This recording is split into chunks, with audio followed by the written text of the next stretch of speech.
Back to reality na naman nga at buhay Amerika na naman tayo. Simula na nga ng pasukan ni Kuya Jacob at ni Bella.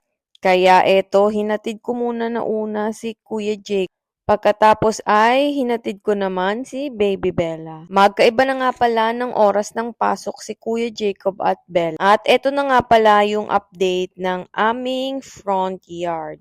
At ito napakalinis na nga at tapos na sila finally. Hindi ko na nga pala na video yung process na yan dahil medyo busy ako sa inaasikaso ko nitong mga nakaraang araw. At ito na nga pala yung final look ng aming front yard.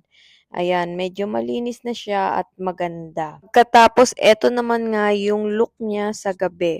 Nilagyan namin talaga ng madaming ilaw dito kasi nga medyo madilim dito sa aming lugar. On process pa rin nga yung gagawin ditong driveway. So, hindi pa namin nilagyan ng napakadaming ilaw yan. Pero soon, pagkatapos na yung driveway namin, ayan, lalagyan pa namin ng ilaw, yung mga poste doon. Tapos, mga solar lights lang. Sa ngayon, at least medyo malinis na yung aming front yard at may ilaw na. At ayun lang.